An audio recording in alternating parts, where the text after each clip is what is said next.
Hello friends, welcome to smile talk paramedical channel. Friends, ವಿದ್ಯಾರ್ಥಿಗಳು ನನಗೆ comment ಕೇಳ್ತಾ ಇರೋದು ಏನಂತಂದರೆ, ಸರ್ ನೋಡಿ, ಇಲ್ಲಿ ನಾವು JNM ನರ್ಸಿಂಗ್ ಬೋರ್ಡ್ ವೆಬ್ಸೈಟಲ್ಲಿದ್ದೀವಿ, ಬಟ್ ಆಪ್ಷನ್ ಎಂಟ್ರಿ ಲಿಂಕನ್ನು ರಿಮೂವ್ ಮಾಡಿದ್ದಾರೆ, ಆಪ್ಷನ್ ಎಂಟ್ರಿ ಲಿಂಕ್ ಸಿಗ್ತಾ ಇಲ್ಲ ಅಂಥೇಳಿ.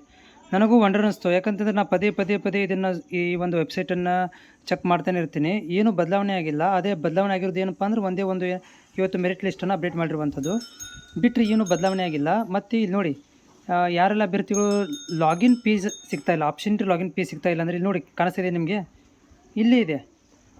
ಸೊ ಇದು ಸ್ವಲ್ಪ ಏನಾಗಿದೆ ಅಂತಂದರೆ, ಈ ಜಾಗವನ್ನು ಇಲ್ಲಿ ಆ್ಯಡ್ ಆಗಿರೋದರಿಂದ ಈ ಭಾಗದಲ್ಲಿ ಈ ಲಾಗಿನ್ ಪೇಜ್ ಇಲ್ಲಿ ಬಂದಿದೆ. So option entry login page miss ಆಗಿದೆ ಅಂತ ನೀವು ಕಾಮೆಂಟ್ ಹಾಕ್ತಾ ಇರುವಂಥದ್ದು. ಬಟ್ ಇಲ್ಲಿ ನೋಡಿದರೆ ಇದೆ, ನಾನು ಸ್ಕ್ರೀನ್ ರೆಕಾರ್ಡರ್ ಮುಖಾಂತರ ತೋರಿಸ್ತಾ ಇದ್ದೀನಿ.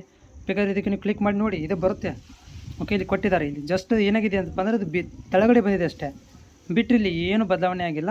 Option entry link as it is ಇದೆ. ಇಲ್ಲಪ್ಪ ಅಂತಂದರೆ ನಾನು ಡಿಸ್ಕ್ರಿಪ್ಷನ್ ಒಳಗಡೆ ನಿಮ್ಗೆ ಏನು ಮಾಡ್ತೀನಪ್ಪ ಅಂತಂದರೆ ಡೈರೆಕ್ಟ್ ಲಿಂಕನ್ನು ಕೊಡ್ತೇನೆ, ಆಪ್ಷನ್ ಎಂಟ್ರಿ ಮಾಡೋ ಲಿಂಕನ್ನು ಹಾಕಿರ್ತೇನೆ. ಸೊ ಈ ಒಂದು ಲಿಂಕಿಗೆ ಹೋಗಿ ನೀವು ಲಾಗಿನ್ ಮಾಡಿಕೊಂಡು ಆಪ್ಷನ್ ಎಂಟ್ರಿಗಳನ್ನು ಮಾಡಿಕೊಳ್ಳ್ರಿ. ಲಿಂಕನ್ನು ಕೂಡ ಅಪ್ಡೇಟ್ ಮಾಡಿರ್ತೀನಿ ವೆಬ್ಸೈಟ್ ಇದರೊಳಗೆ ಡಿಸ್ಕ್ರಿಪ್ಷನ್ ಒಳಗಡೆ. ಯಾವುದೇ ಥರಂಥ ಭಯಪಡುವಂಥ ಅವಶ್ಯಕತೆ ಇಲ್ಲ. ಮತ್ತು ಏನಾದರೂ ನಿಮ್ಮಲ್ಲಿ ತೊಂದರೆ ಉಂಟಾದಲ್ಲಿ ನನಗೆ ನೀವು ಕಾಮೆಂಟ್ಸ್ ಮುಖಾಂತರ ತಿಳಿಸಿ.